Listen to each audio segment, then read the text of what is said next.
Recalibration Matrix is sponsored by Discount Games Inc. and Muse on Minis. Discount Games Inc. offers the maximum allowed discount on Marvel Crisis Protocol. When you order $30 or more, you will receive free domestic shipping. Visit us at www.discountgamesinc.com. Muse on Minis creates the highest quality gaming accessories. You can buy our product at www.museonstore.com.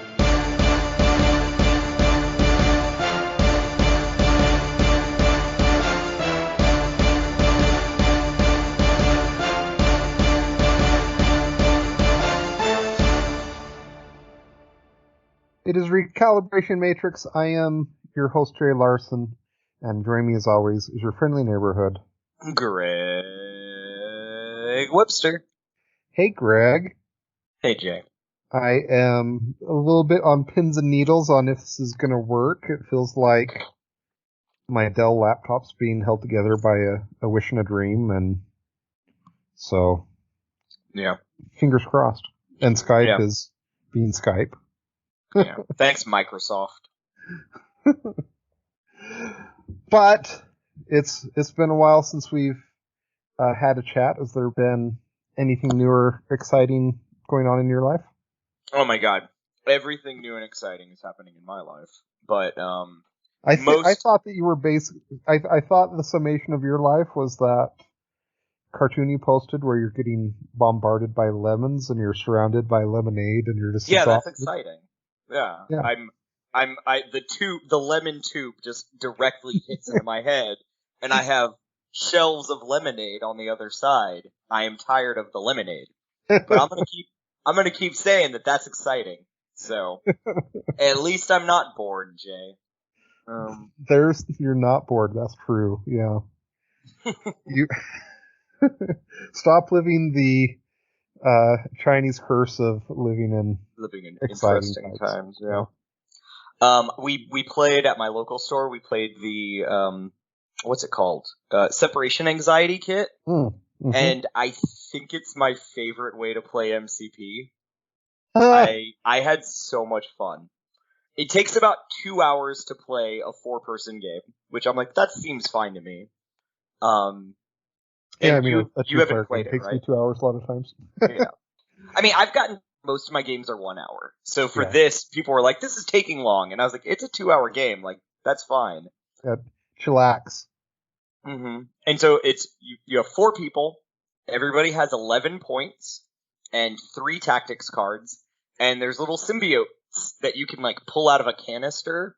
And you get a victory point for the symbiotes. And there's a deck of random symbiotes. And we kept having the funniest, like, Scornergy cards come up.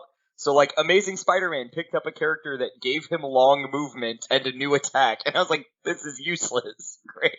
That's amazing. And, Kingpin picked up one that let him reduce all damage by 1. So he could reduce all damage by 2 because they're different. And we were like, no. Lizard picked up a healing one. And we were like, there was one that, like, lets you have lets you have 15 power max, and you generate, like, 2 or 3 extra power a turn. It's just, there's some really crazy ones in there. And so, like, you're just trying to knock symbiotes off of people and fight over the points. It was a lot of fun. It's a really wacky mode, and it's definitely random and unbalanced. But that's exactly what I wanted a play mode with a ton of symbiotes to be. That's fair, yeah. I'm basically counting down, opening up my advent calendar until I get to watch Dune, so very excited. Yeah, I'm seeing it on the 23rd. Are you going to go actually watch it in the theater? Jay, I rented an entire movie theater to watch it with my COVID-afraid friends so that they all feel comfortable. And we're basically paying like $25 each to watch it in a theater. And I was like, honestly, that's not bad. And it's the theater I like to go to is in a mall, but it has recliners. I was like, that's fine. That's all I want. Excellent. Well, yeah, I'm looking forward to that. I guess let's do a little news in relation to the podcast. So, we have deactivated the Patreon, and between when we were in pandemic lockdown times and Greg wasn't working and I, didn't have as many responsibilities going on, it felt like we were pretty good at getting the weekly podcast out, and then struggled a lot since then. And so I didn't want to, at least my personal feelings on it were that I didn't feel like we could put out an amount of content that would justify a Patreon. But I also, like, doing the podcast is something that I just enjoy doing with Greg. And so I didn't want it to die or end. And so it felt like a good compromise was doing a free podcast with a free Discord server where we're doing a comic book club. And then once a month we do a free episode where we go over the comic and then talk about the character in game. So I guess that was kind of my thoughts on it. What did you think about it all, Greg? No, yeah, I mean, if we're going to be charging people money, we need to be actually, like, offering them something that's worth money. And a super inconsistent podcast that charged people money meant that they didn't know when they were going to pay money. And I think this is going to be a lot more fun. And the bright side is, right, we're going to have our comic book club Discord that everybody can join.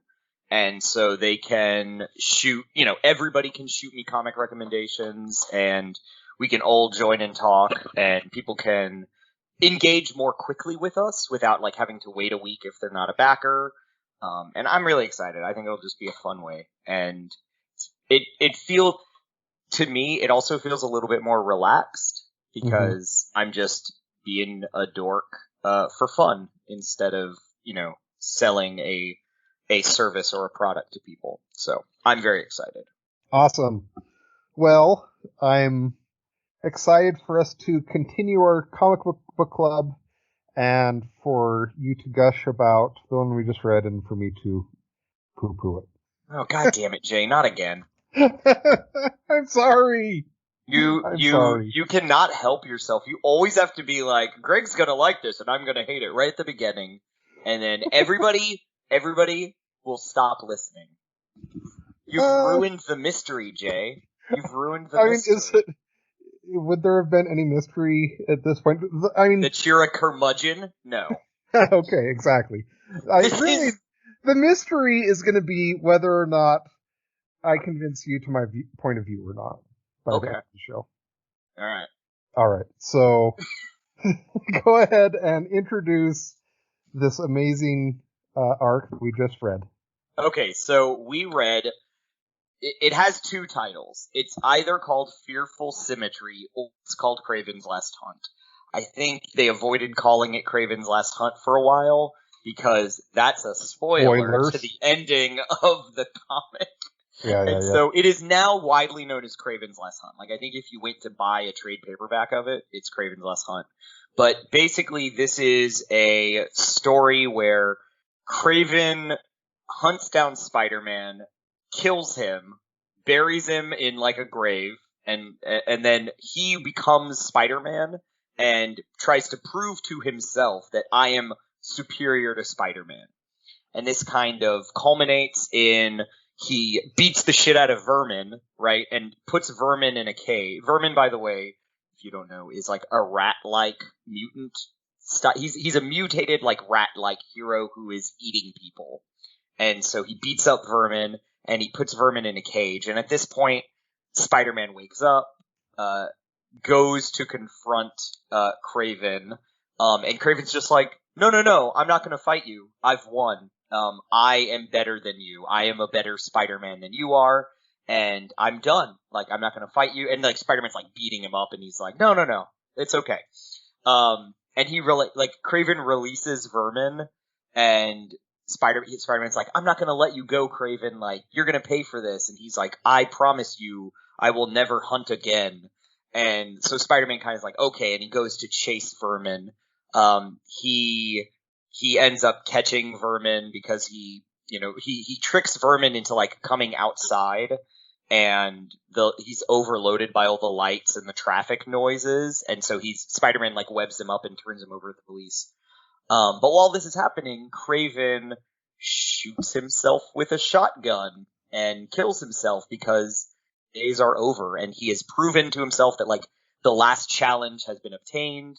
And it kind of, once you know what's coming, it makes a lot of the first issue make a lot more sense, where he talks about like, you know, the end of the civilized age is over, because he's over 70 years old, and his parents like ran from Russia when the aristocracy was being like destroyed in Russia.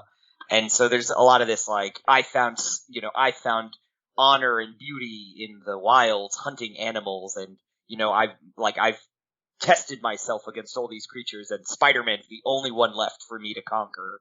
And so proving that he's stronger and better than Spider-Man is basically the last challenge he can see, and so that's all he lives for. And it's fucking epic. Is it? So, like, okay. So, first off, I will say something somewhat positive about it. So, usually comics from this era, I'll be like, oh my god, the art in this is just awful. And while I don't think the art in this is good per se, at least it's not like painfully bad like a lot of comics from this era. So, hooray for that is my positive comment for the comic. But so I guess the art wasn't really an issue for me. I think that there were issues I had with the character that probably went beyond the writing in this one, but also the writing in this arc I thought was just quite bad. And so I guess I wanted to talk about a few of those, the things that I thought was strange, and then I guess get your reaction to see what I'm missing, or, you know, etc. Okay. So first off, I guess there's the character himself. So obviously, if this is Kraven's last hunt, I'm assuming that he's in the comics before this. His character has some establishment, etc. Is that correct? Oh yeah, for sure. Okay. So I guess it just kind of seemed there's a lot of things about him that I don't really understand what's going on. So first off, like my parents had to flee Tsarist Russia. I think that's a pretty cool background. So kudos for that. But then after that, it just was like kind of confusing to me, because like I didn't really understand. So his response to being from Tsarist Russia is that he either like runs around naked beating people up, or dresses as a savage. So and his name is Kraven, which you know, superhero names or villain names, usually they have some sort of relation to who they are. And there's nothing about him that ties to his name, as far as I can tell. Yeah, he is not Kraven. His real name is Sergei Kravenov, and so they took the Kraven off and made it Kraven. I don't know why that's that. So okay, am I wrong on that? Right? That he is not Kraven, and his name is not really. That it's a really weird choice to have his supervillain name be Kraven. Yeah, I think it's supposed to be like an Americanized version of his Russian name. That's fair. I don't really get why. I've never really. He's been around for so long that it's never really been. I've never really questioned why he's called Kraven the Hunter. That's just his name, Jay. Jeez. Sure. Okay. Yeah. Let's also have Superman be Mr. Scaredy Pants, and that'll make super sense. I don't.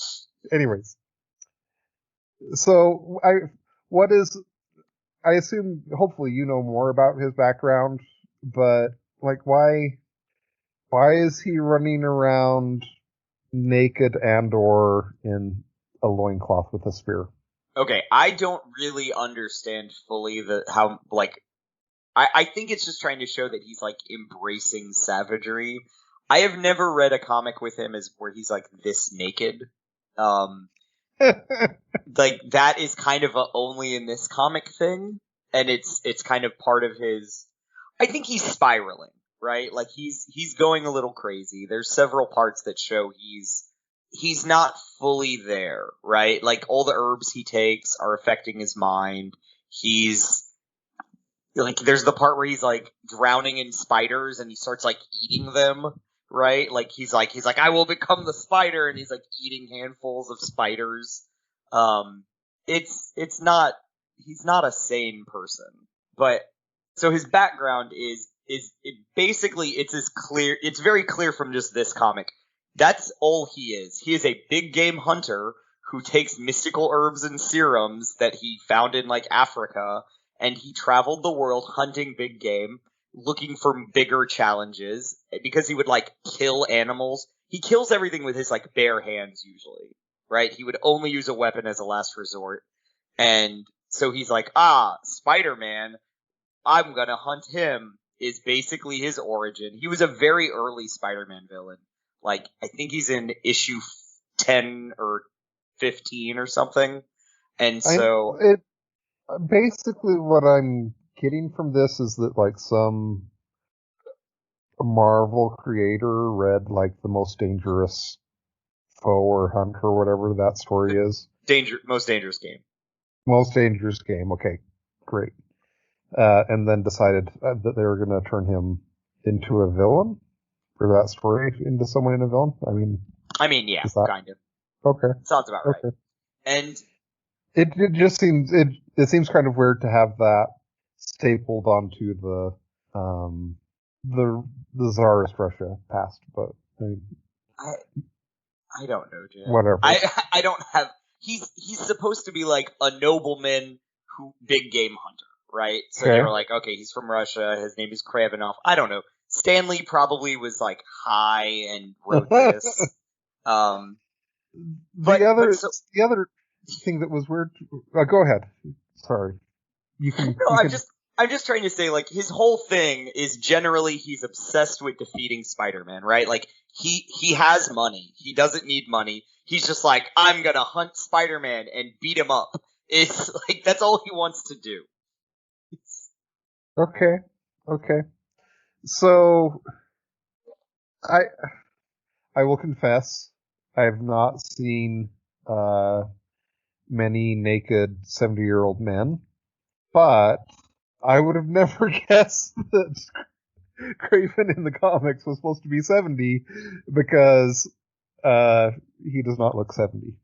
he takes mystical herbs and serums that have slowed his aging. Okay. All right, we good now? Sure.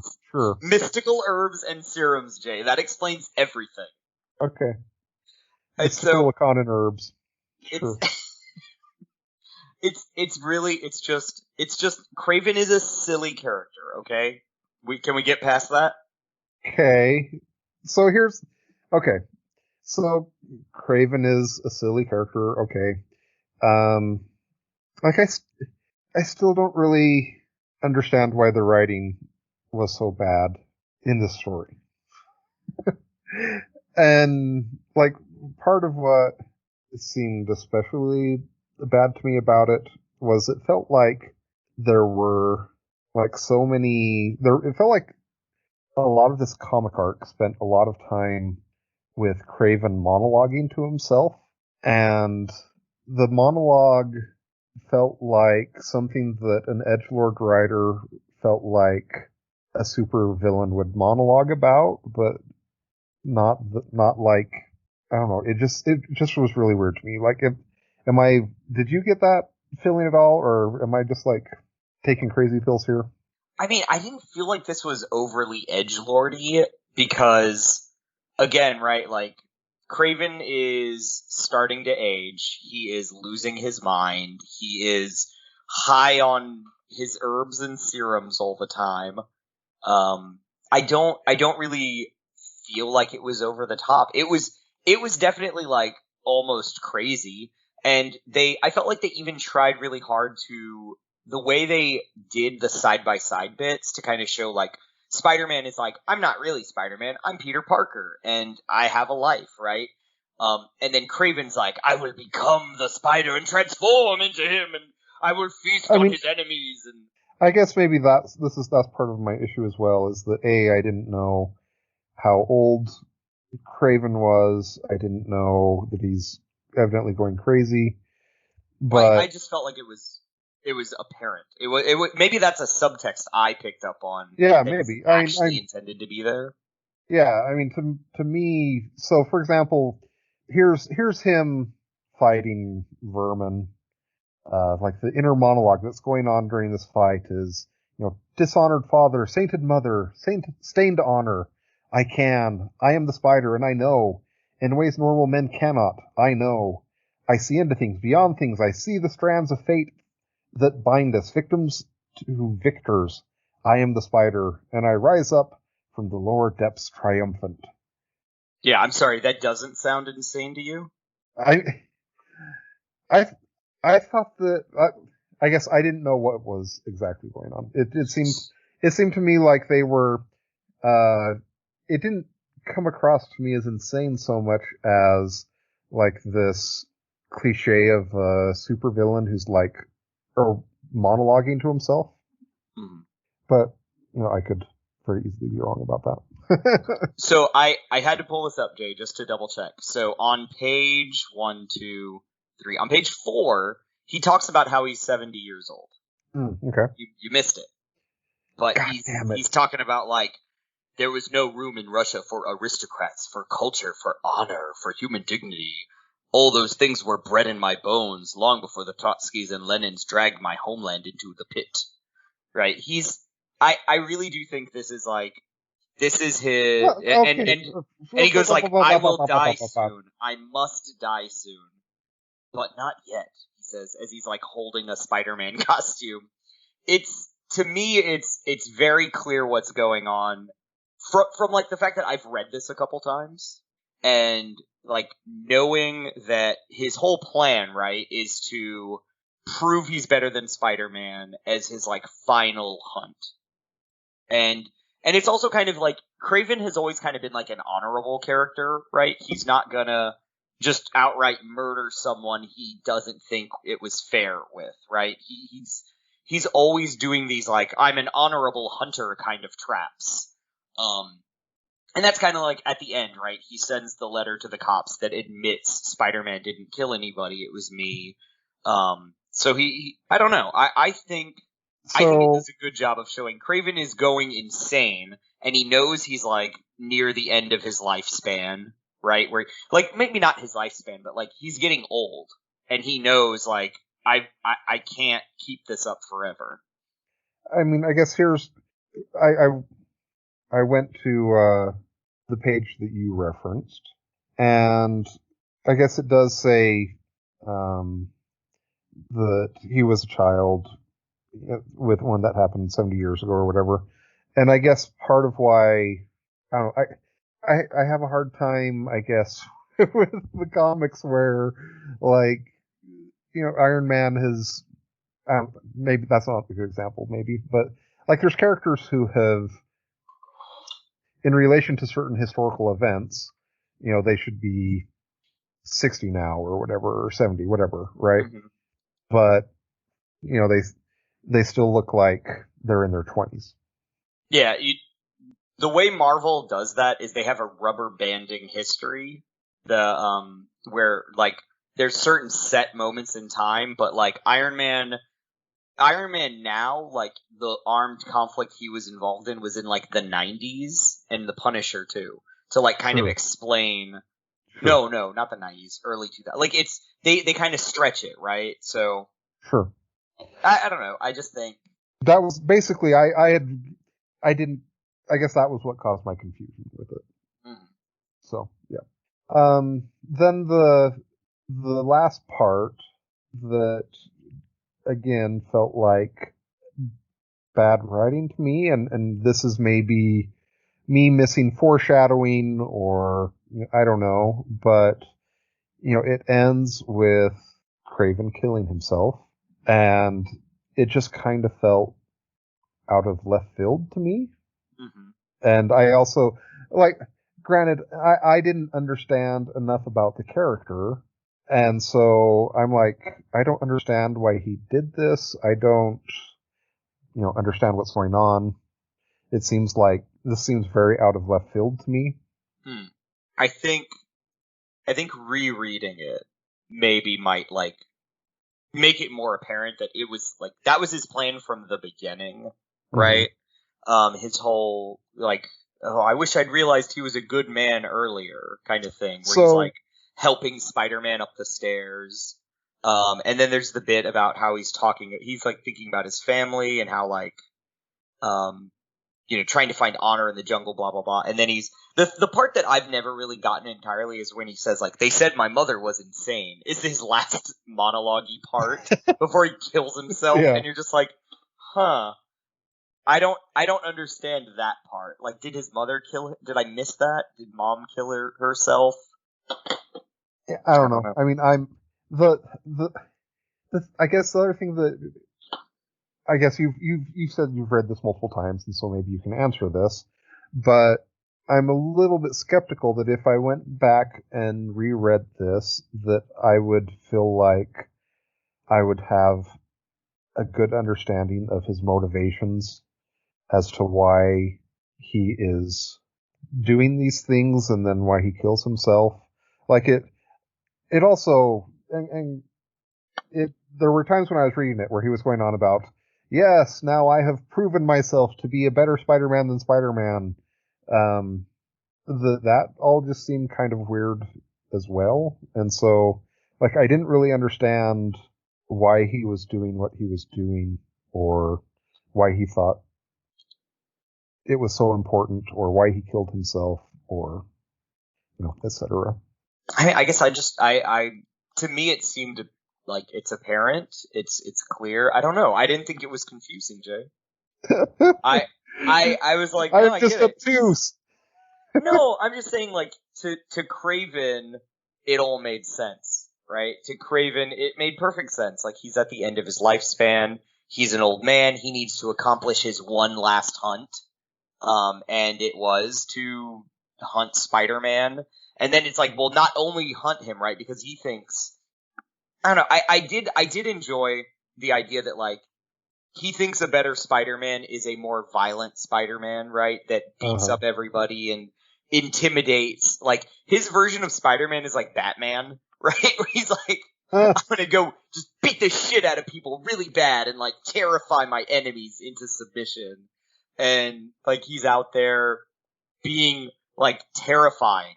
And I think that's really cool. And I like it a lot. Cause it's the opposite of Spider-Man. And Spider-Man is Peter Parker, right? They're the same person. It's not Batman. It's not I'm gonna be Spider-Man and I'm gonna go save the day, right? Bruce Wayne and Batman are not the same person at all. And so I liked that whole take on it. Okay. So can we talk about the art, Jay? Sure, yeah. Okay, so you didn't like the art. Okay, I would say, well, okay. That's probably fair. Can I just say, I was looking up info, and reviews at the time called this art photorealistic. Oh boy. They really complimented this a lot. This was, in 1987, this was about as good as comic book art got. Okay. Like I said, I would mostly categorize my view on the art as neutral. Okay. So, I don't think it's good, but I also, in comparison to some of the other artwork we've read, it's definitely a step up from that. You have definitely bounced off some of the 80s comics we've read too. Yes, 80s comics have not agreed with you. That's true. I want to share There was one part where it was like the two toughs harassing Mary Jane, where one of them's wearing like tiny shorts and like knee-high socks. And I was just like, I love that. I love that so much. Like, that's so dating. It's amazing. Yeah, I'm watching Bly Manor right now, and it the clothing that the nanny wears in that is very 80s-tastic. It's pretty great. How far are you in Bly Manor? Oh, I'm about 3.5 episodes in. Fun. Enjoy that. I will. All right, so Jay, if you had to review this, you'd give it a thumbs down. Yeah, probably. That's so sad to hear. I'm definitely a thumbs up on this. I really enjoy it. It's fun. It's definitely like maybe overwrought at some points, but it's mostly that way because of Kraven's monologuing, right? Where it's very much from Kraven's point of view and showing how cuckoo he is, and I love it. I think it's great. Yeah, like here's another example of the monologuing. So he's just killed Spider-Man and donned the spider suit, and he says, "I am Kraven. I have slain the spider, become him. I have hunted as the spider hunts, consumed the spider's prey. I have proven myself as superior in every way. No, almost every way. The final proof comes." Which, again, just seemed like a really weird monologue to me, but because he's going he's already got that crazy, like, you know, he's a very old, like, aristocratic crazy person who's high on herbs and serums. He's high as fuck, Jay. All right, well, I guess is there anything else we want to talk about with the arc before we move on to talking about him in game? I mean, I think it's a really, it's considered one of the most important, like, Spider-Man arcs, and it was definitely coming out in, like, the late 80s when comics started to, like, kind of swing towards more mature ideas, and I mean, maybe it's not perfect, but I think it's a really fun arc with Kraven, and I will say it apparently got a lot of flack for, like, fetishizing suicide at the time. Yeah. And so there's actually a sequel where Spider-Man has to deal with Kraven's ghost. And it's like, I don't think that makes it better. I think that makes it worse, guys. But yeah, I was definitely like, oh, that they ended the comic that way, and I don't really know why, because I don't know that we needed that, but yeah. Yep. All right, well, let's talk about Kraven in game. Let's do it. I'm really excited. I like Kraven a lot. Okay. All right. So Kraven's a 3 threat. He is pretty standard in his, like, main stats. He's 5 stamina. He medium move, size 2. His defenses are 3/3/3. He has 2 cost 0 attacks, which is really unique. I think he's the only one with that. His first one is Kukri Strike, which is a range 2, 5 dice, 0 cost, like I said. It only generates 1 power. After the attack is resolved, the target character gains bleed, and then it has wild elusive, so after the attacker is resolved, he can advance short, so he can, like, stab you with his knife and then walk away. He has Spear Thrust as his other attack, which is, like, that's what he's holding in his hands. I like that they're just like, yeah, it's his 2 weapons. So Spear Thrust is range 3, but it's only 4 dice. So Spear Thrust is, after the attack is resolved, you gain power equal to damage dealt, so it's his second attack is his builder. If he already attacked the target during its activation with a Kukri Strike, Spear Thrust goes up to 7 dice. So it goes from a 4 dice, you add 3. So that's pretty cool. So you can stab them and then get a big Spear Thrust. And then it says, if this character has advanced or been placed during its activation this turn, after this attack is resolved, it may advance medium. So ideally what you want, right, is you do a Kukri strike, and you get elusive, and you make a tiny advance, right, to where you're within range 3. Then you can do a big spear stab, and then you get to advance medium as well. So any character that can do 2 attacks and 2 movements, I think is pretty cool. So I like that a lot about him. He has 2 superpowers that if you have, so they cost 2 and 5, and I say if you have 5 power, you want to use both of them every single turn. I think they're really good. The first one's called Corner the Beast, and you choose an enemy character within 3 of him, and then that character will take a damage every time they advance or climb, and if they have Wall Crawler, they lose it, because he hates spiders. His other attack is his other superpower is Expert Tracker, which is 3 power, and basically you choose an enemy character, and there's no range on this, and allied characters roll 1 additional attack die when targeting it. Or this round. So it's just, everybody rolls 1 extra. I think it's really good. And then he has a superpower that's always active called Elixir of Calypso. It's basically he can reroll 1 attack or defense die. So his 3/3 defenses are a little bit better, and then his attacks are also a little bit better.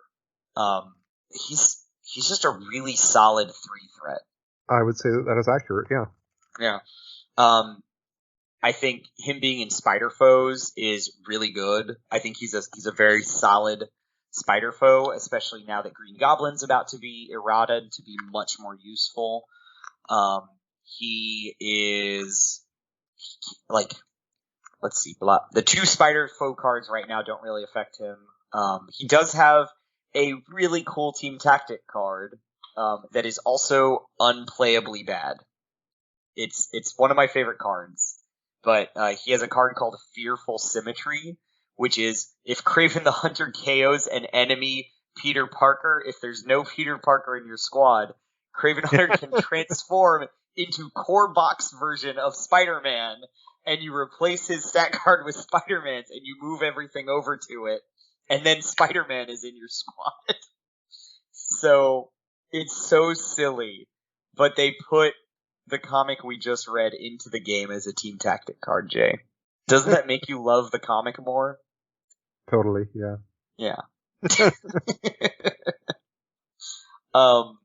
I don't know. What do you think of Kraven the Hunter, besides he's just a solid 3-pointer? Yeah, I mean, I think that's accurate. I think one thing that's interesting is I read Mark Giro's write-up about Spider Foes. Mm-hmm. And he's been playing in the TTS League, and he's undefeated. And one of his build choices that I thought was quite interesting is that he doesn't have Kraven or Mysterio in his Spider Foes list. And part of the reason why is because he's essentially he has other 3-point characters that he thinks are going to get taken more often.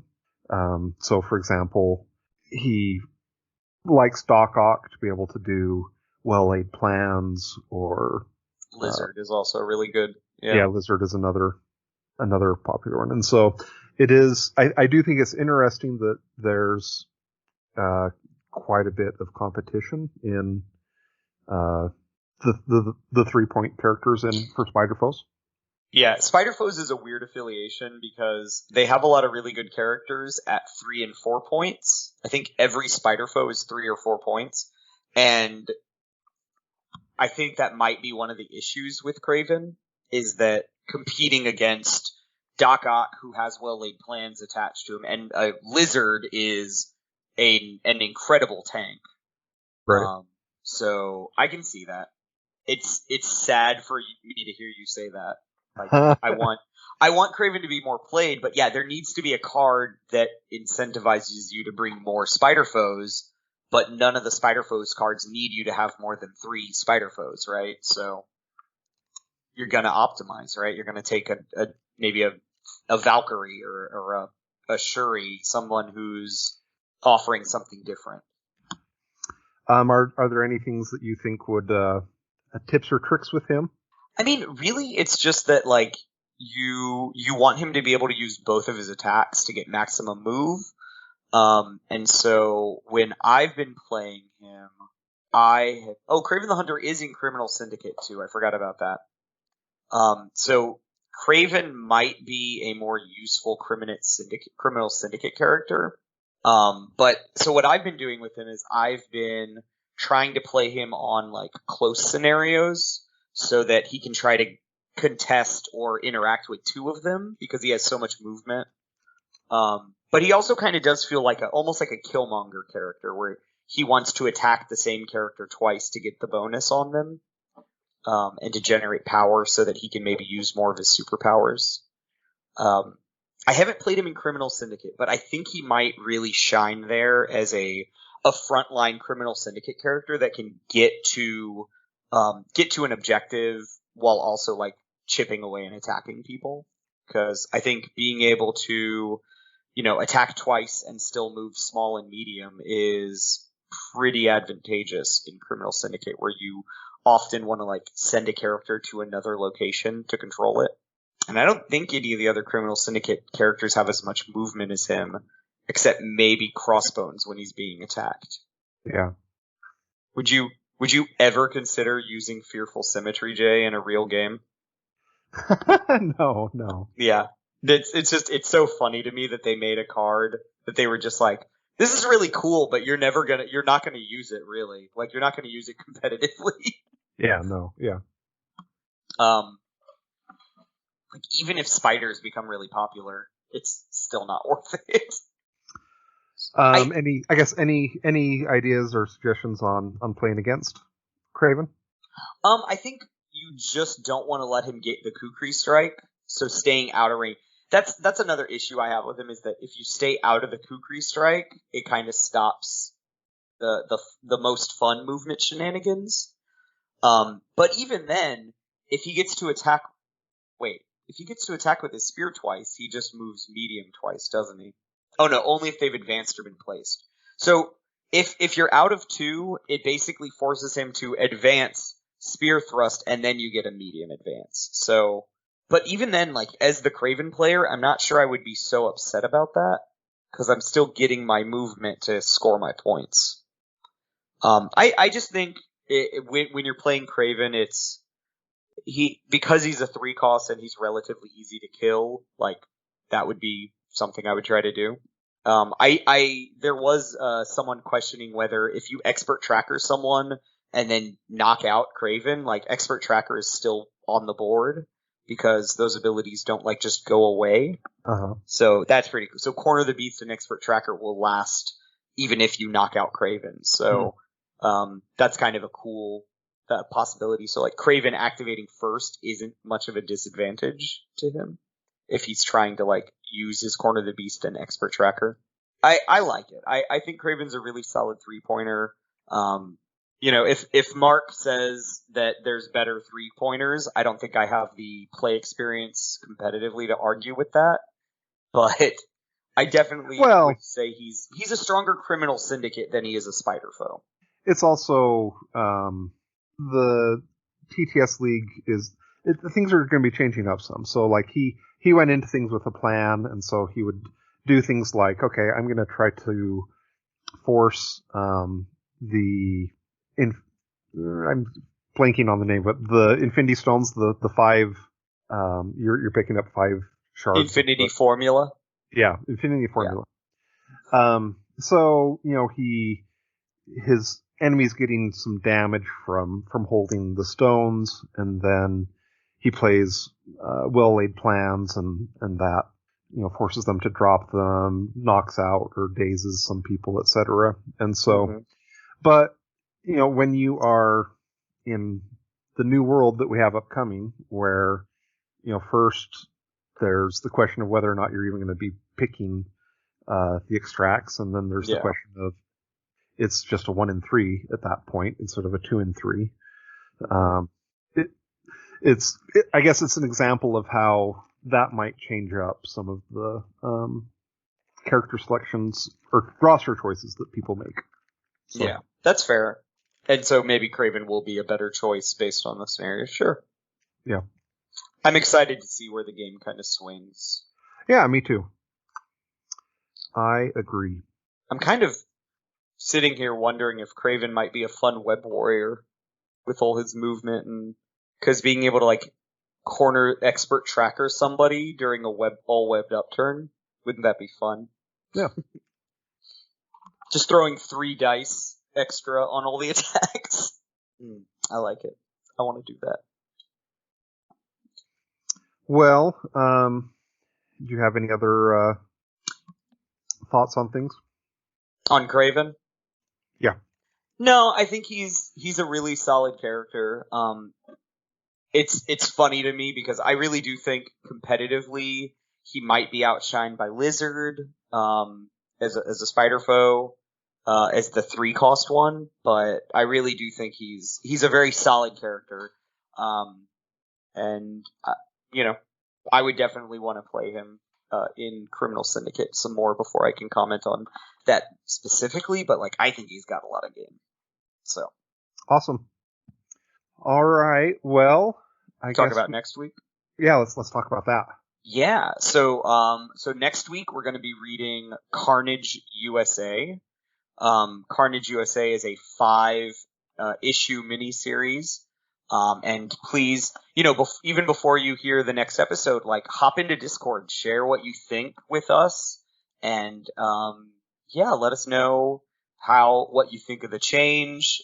If you want to tell me what comic or character we should do next, lay it on me. I want to hear it all. Awesome. What's your prediction on if I'm going to like the Carnage one, Greg? Oh, you will love it, Jay. You're gonna love it. How much do you love blood and gore? Oh, Yeah. Well, you'll love it, Jay. Oh, You're gonna okay, love great. Carnage USA so much. I'm excited. There's no edgelordiness at all in a Carnage comic. Correct. Yeah, that makes sense. Cool.